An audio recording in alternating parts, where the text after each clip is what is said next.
You should be able to do it now. Welcome, welcome. Another episode of Coach's Corner, a discussion by coaches, industry experts on challenges and trends and pass forward as we navigate the life of business. Mm. My name's Mike Lamb of Focal Point, Utah, and my partner Adam Gaheb is here with us of Focal Point Cary. Today we have a special guest, Jim Dunn of LD Human Capital Consulting. Jim, tell us a little bit about yourself and what your background is. Welcome, Jim. Thank you both. And I'm also a focal point coach, That's although right. I have a different name. I started my consulting practice maybe about 6 months before I joined Focal Point. And the LD stands for my mom's initials, Lillian Dunn. Oh, that's Uh, awesome. she was partly the reason why I transitioned from my career. I'll tell you a little bit in a minute to doing something where I had more flexibility. So, in honor of her, she has Alzheimer's now, and me and my siblings are caring for her. So, I named it after her. And I put, like, probably can't see LD Oh, Human yeah. little Ah. shirt on. And I have her wearing it. She has no idea what she's wearing, but at least I know. So, again, Jim Dunn, I, again, been a business executive coach for the last year. And prior to that, I was a career senior HR executive for Mhm. a number of companies. I've been a sitting CHRO 6 times. And I am based in Charlotte, North Carolina, as well as Atlanta, Georgia, caring for my mom. So I split my time between both places. Glad to Yeah. be. Well, thank you so much. And go NC because Raleigh, here we are. We are Yeah, well represented today, Jim. I like it. good. I love it.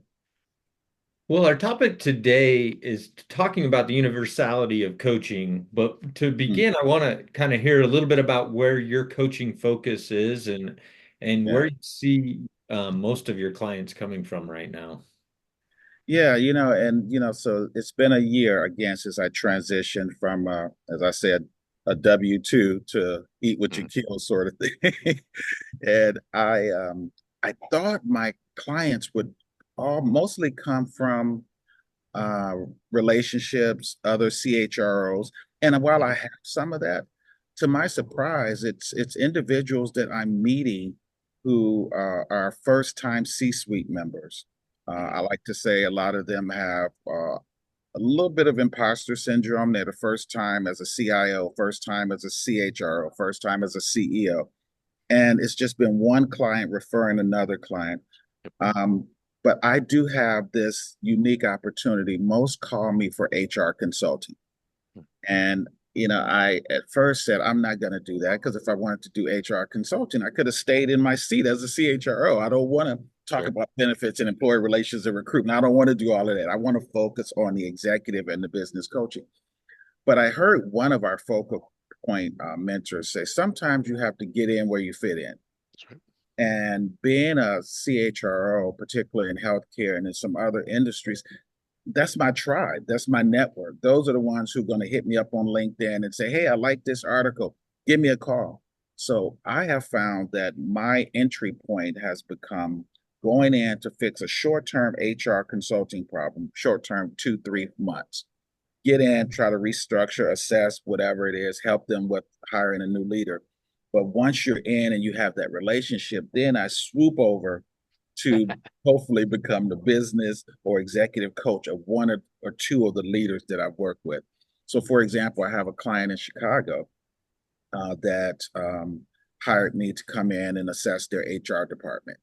Their CHRO resigned. They were not sure what they needed to do to backfill the Mhm. role because they were just not happy with the output of the HR department in general. So they took this opportunity, hired me to come in, make an assessment.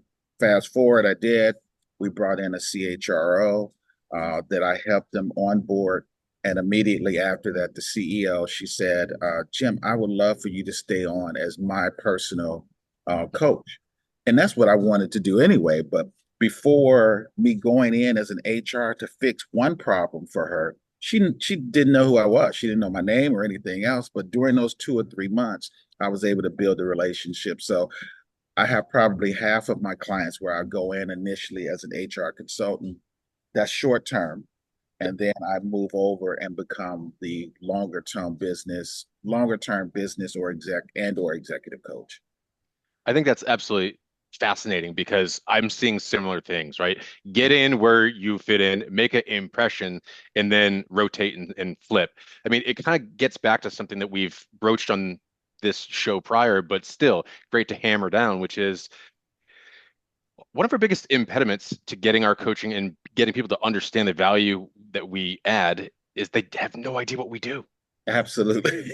No idea what we do. It's, oh, you're Right. a consultant. Nah, not Yeah. really. Oh, well, what does coaching mean? And, personally, gents, I find the best way for me to explain what coaching is not with my mouth. It's not, it's not sending them information. It's Right. doing it.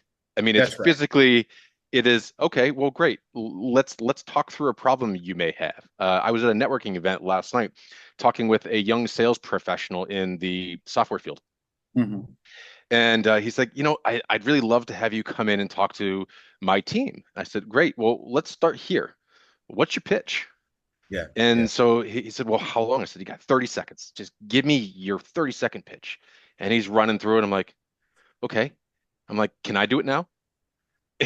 And I spun it. And granted, I'm not a sales guy. I don't come from a Yeah. sales Yeah. background, right?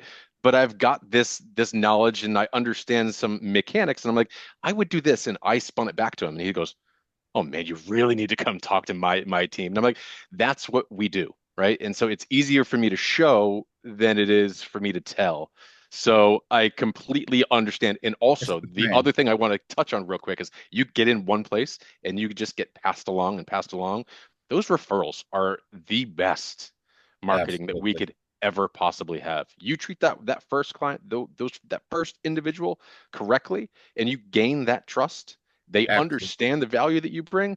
Boom, Yeah. you just keep rolling, right? And not only that, we open doors for each other because Yeah, of course. In the Chicago client, so now that I've transitioned over to become her business coach, she also wants me to continue to coach the CHRO for obvious reasons. So I have the two of them. However, now the CEO, she sees the value in coaching for her entire executive team. Yep. She feels that it would be a conflict of interest, and I agree, for me to coach all eight of them. So she said, well, I'm assuming you know other coaches that you can have come in. I'm like, absolutely, I do. Let me know when you're ready, Right. because that's bringing in six different coaches to coach those others. Yeah, And so now they're in and they're developing relationships. And each of those executive leadership teams, they have functions under them. of course. So you tend to watch the coach go deep. If you with the CIO, then the CIO wants you to go a level deep and all of that. And then it becomes pervasive that Yeah. organizations even, I watch them change their perspective on what coaching is altogether. And what's fantastic too, and by the way, that's fantastic that you're able to go, spread wings, but Yeah, especially when you get the same coaching style, right? Let's say it was all from Focal Point against all right. those eight branches. The quality that you are getting pervasive to that entire organization, right? That is Absolutely. just going to do wonders because it's going to come from a singular source, maybe multiple mouths, Hmm. right? Hmm. But Hmm. the content that we all use and have access to, the quality of the output that's going to be there. And you know that there's going to be universal, expectations and outcomes across all those different branches and flavors. Talk about a powerful message as a testimonial to the system and Yeah. more importantly to the mouthpieces that are delivering. Like super cool, Yeah. super cool. And you know, my success over this last year has been I follow the focal point process. It's been rinse and repeat. Into the I'm telling process. you, and it's delivering the goods. Yeah. Now, over the years, one of the things that's been really awkward for me as I transition is because I've been the CHRO for many years who hire the coaches. Yep. So I'm the one bringing the coaches in to say, "Hey, our CFO needs a little help over here. Our chief legal officer needs a little help," and I've seen some horrible coaches for years. They have the coach title, but there's no output for me. The CEO is asking, Jim, how is it going? I just use you, Adam. Yep. How's it going? This Adam's coach. Oh, they haven't said anything. I haven't gotten a report. I haven't gotten an update. And I have to reach out to them and say, hey, it's been 3, 4 months. How's it going? Adam seems to be enjoying it. Has he said anything to you? I was just like, okay, there's no rigor No. here. And then I look at what we're paying them with the budget. I'm like, no. So I know many coaches that I would never hire. But after going through the focal point process, I understand what other coaches, they would deliver the same way I deliver. Yep. So Because we, what are you doing differently than, I guess, what did you learn from those coaches that you're implementing now in your coaching practice that you learned probably from Focal Point? yeah, I learned from focal point the art of understanding business coaching and Yep. executive coaching and the difference and how the focus, scope, and organizational impact between the two might be different. The other coaches, I'll be honest with you, I didn't pay too much attention to. I just know that the outcome was not there. That using the So, example, Adam was the CIO. 6 months later, he was no more, efficient, profitable, better leader, nothing. And so Right. there was all these people I was just writing checks to, and I was not seeing the outcomes. But as you know, embedded in our process within Focal Point is the weekly touch basis. Where are you now? Where do you go for 2024, 2025? You're there in a much more intimate, deeper way. It's Uh, structured, right? I it's mean, there structured. is structure and we're constantly evaluating the result Right. sets. And if you're not getting the result sets, that's on us as coaches Absolutely. to then pivot, right? Right. And to call out where the work is being done and where it's not being done. If it's not being done, Jim, that's an easy conversation. Okay, what'd you do instead? Mm-hmm. Did that work towards the goal that you told me you wanted to go hit? Right. It makes it really easy when you do follow the process. And I love hearing you say that because I remember going back to our initial training days Right. and you just coming in there and be like, follow the process, guys, follow the process. Just rinse and repeat. And also I realized learning to be flexible because as their priorities change, the first few meetings they're talking about sales and increasing sales by 5 or 10%, and you're focused on that. And then later on, they're like, I'm having personal problems and I want to spend time with my family and all that. So how do you do both and incorporate other things? And I think we're skillfully trained and structured in that way. Something that I don't think I was that flexible before. I'm like, yeah. what? Well, it's also something I don't think that a lot of the other organizations do, right? Yeah, Um, I find that there's a lot of bad apples in any industry. So let's not just, single out coaches here, but finding the good ones, finding the good organizations, finding the ones that have that high moral fiber, character, culture, yeah, values, and being able to align yourself that have all the underpinnings of yeah, success is one of those key things that really separates us three, from some of our competitors. absolutely. Some of the greatest breakthroughs I've seen in coaching with my clients is when we do, sometimes we'll deviate and they call it off-roading in our training. Sometimes, you kind of go off-road and then you hold them accountable to that. And then they'll have a breakthrough from you saying, did you do what we talked about last time? This is what you really wanted to do and cover. What Yeah. did we accomplish on that? And sometimes I'll get a head shake like, oh, I didn't get done what I said I was going to get done. But you know what? I am going to do it today. Mm-hmm. You Mm-hmm. know, One of the transitions I learned is, going in as a consultant, they're asking you, Jim, how about this? How would you solve for this? What are Mm. your thoughts on this? But as I transition over to the exec coaching or the business coaching, the questions become I'm asking the questions, and it takes the leaders a little while. Like, okay, Jim, you're asking me all of the questions. I said because this is about you. I'm Right. here for your success. And they're like, oh, okay. They're like, you kind of flipped the script a little bit. I was like, yeah, I did. I want to say this is what I want to come in to do anyway, but I had to do that just to get here. So, how fun is Listen, it when you come to a call and you've had all these things for people to do and they've done all those, then they're like, and I did this and I did that and I did that. And those weren't even things we discussed, but they absolutely. they knew they needed to get them done and now they're starting to take action on their own. That Absolutely. really, when I've That feels so good. And when they say that, they shared it with their spouse or mhm. they were talking to their children. I mean, they again not part of the assignment, but that's when you see they're taking that ownership and you just feel proud. You feel so good that you're adding value to their life and solving their solutions and problems. Gents, that's called growth. That's called personal Yeah. growth that stemmed from professional growth, right? We're able to help on a professional level, and they are learning Yeah. life Yeah. skills, right? Yeah. Things about themselves that they didn't know, and they're bringing them back into their personal life. And so I personally find the ability to impact both personal and professional is one of the most profound things that we can do. And you're right. It just makes you feel good. It It It does. just does. makes you feel good. It does. You know, and one of the things, so as part of Focal Point, as you guys know, we have both the business coaching and the executive coaching. Mhm. And so, of course, with my background, I'm much more familiar with the executive coaching because I've been part of those groups.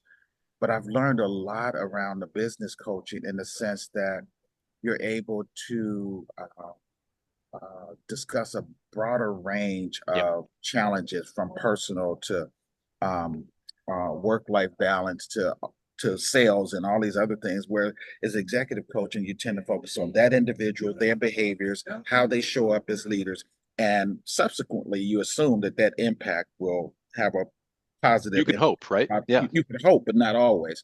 So enjoy incorporating both because in the executive coaching realm, they want to talk about their role as CIO and their leadership team and all these things. But from the business coaching, I say, well, tell me what keeps you up at night, and let's talk a little bit about your family. And you can see a lot of people feel like, okay, why is he going into all of Mhm. this? But it's really combining because you really can't separate it. Nope. Yes, Nope. you're the CIO, but just like that small business owner, you have things to keep you up at night. You have priorities. You want to take vacations as well.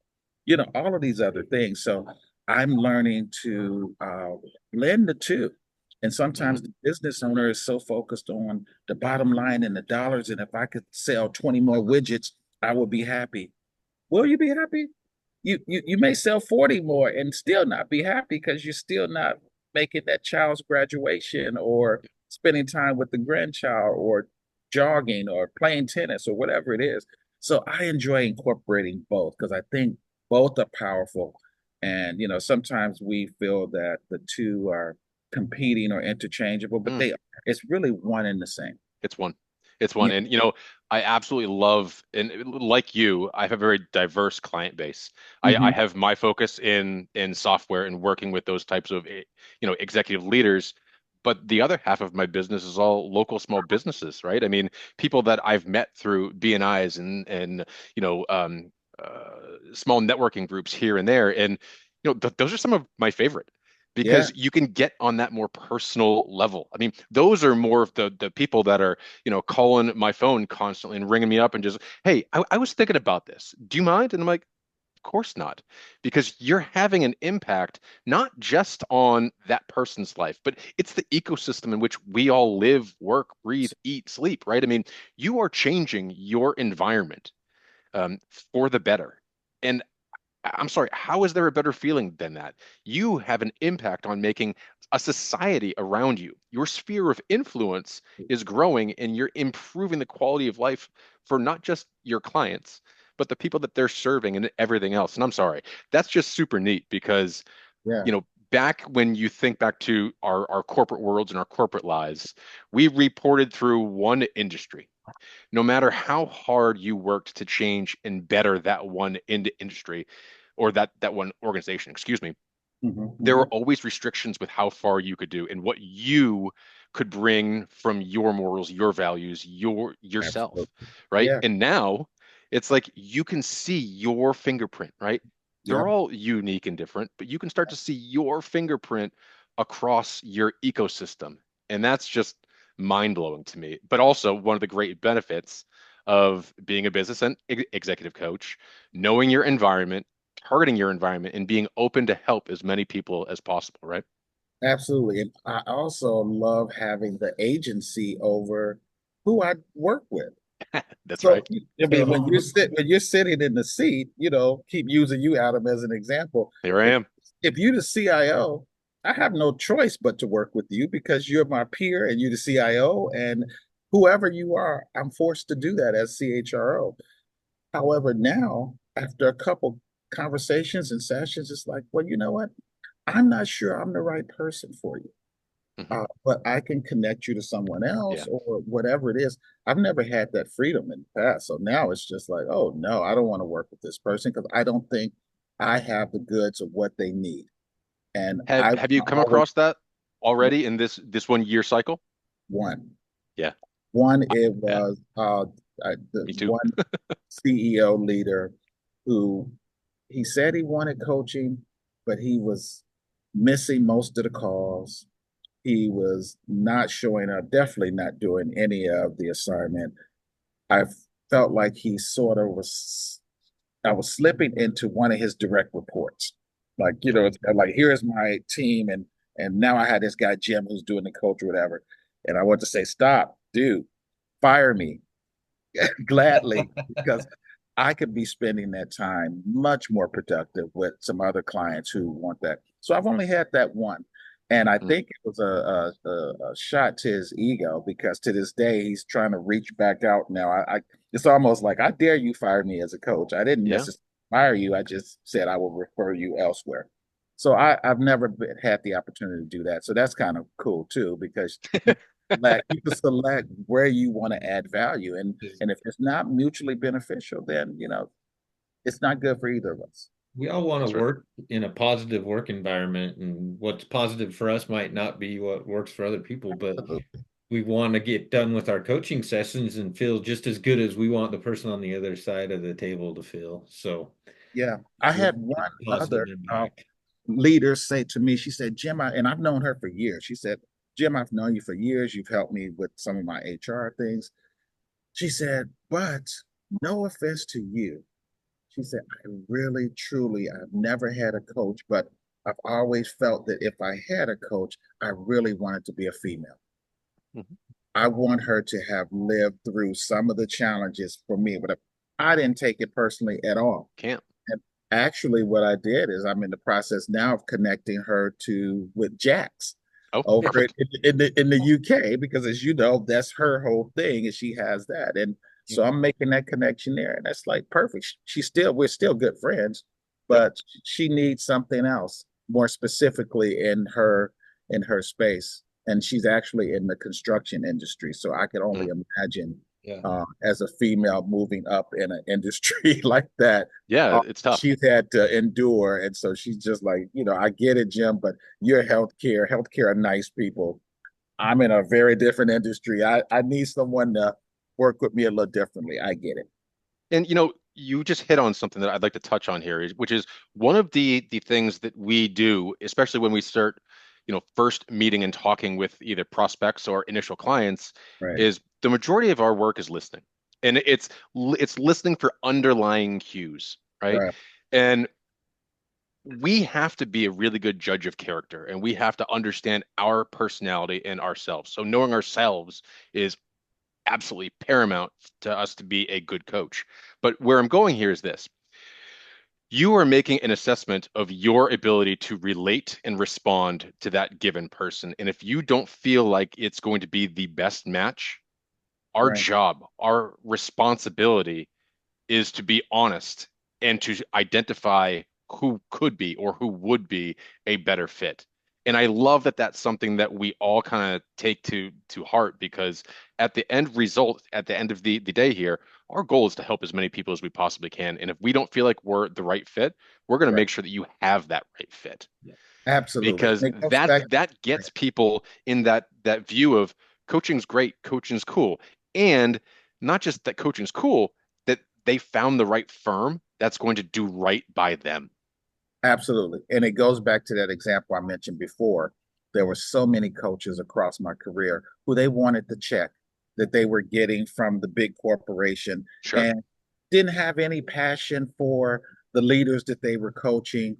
They wanted to re up after 6 months. The leaders coming to me said, Jim, if you want me to do more coaching, I will, but I really don't connect well with that guy. Hmm. But those coaches never said to me, hey, I want to back out because I don't feel like we have a connection. No, I got monthly invoices.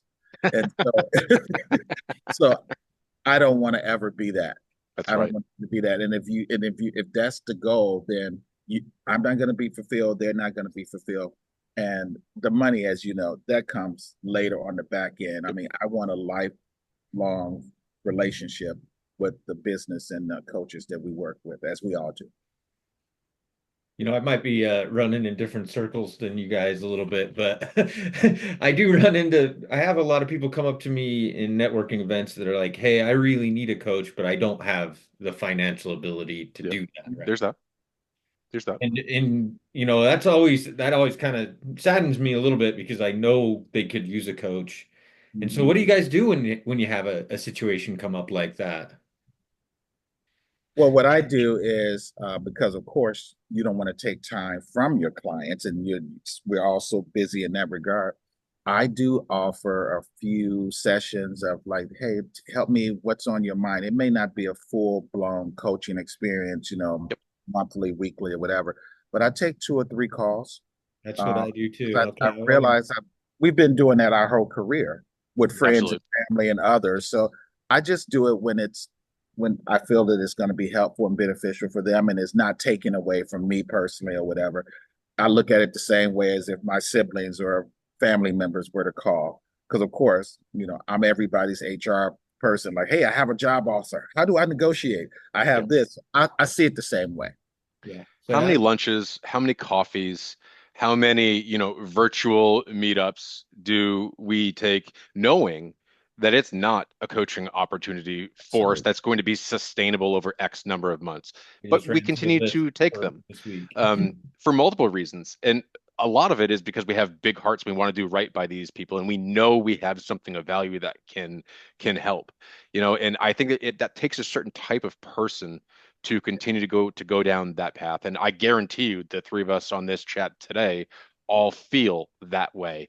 It is our right. It is our duty. We've all been very high in companies and have all led, by example throughout our prestigious careers. Yeah, This is our way to give back and to help solidify and build a building block, a foundational cornerstone for some of these people that may not have the means or funds, but it absolutely. puts them on a path and it Yeah. gives them a direction.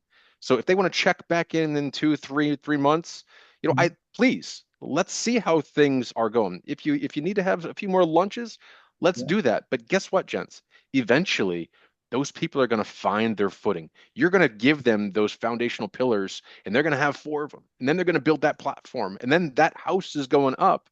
And guess what? They're going to remember you Absolutely. and what you did. And they're going to come back and they're going to be like, now I'm ready. Right. Yeah. And then it's like, okay, I've just watched this baby grow. Mhm. Um, Pretty neat. Yeah, Pretty neat. it is. Hey, well, with that, we're getting up on 30 minutes here, guys. I That went know. It's a good fast. one. Oh, Um, so any last thoughts, Adam, you'd like to wrap up with, or Jim? Let me just start by saying, Jim Dunn, that was absolutely fantastic. And yes, I always have to call you Jim Dunn. It's never Jim, it's always Jim Dunn. That was awesome. That was a seamless conversation. You have so much insight and experience. I'm so glad that you were able to make it on with us. This is episode 9 now of Coach's Corner. So thank you once again for making the time to sit back and connect with some old coaching cohorts and just appreciate it. That was I fantastic. really appreciate it. This has been great, and the audience may not know this is our second attempt at this, Yeah. thanks to some IT technology. So I made sure this was a priority for today. So Well, thank awesome. Thank you. you, Adam, Mike. I really appreciate it. All Well, right. thank you, Jim, and thank you, Adam. And happy Halloween. We're filming this on Halloween morning. It won't air for a week, so happy late Halloween, I guess. Um, to those that are listening, just please reach out to Jim, Adam, or myself on LinkedIn. Email us or schedule a time to chat if you're interested in coaching, and send over any topics for the future to us. And like Adam said, we have 9 episodes up on Podbean and Apple now. So if you haven't been listening and want to go back, there's a lot in the bank to go catch up on. That's right. So thanks again, Absolutely. everyone. Have a great week. All All right. right. Take care.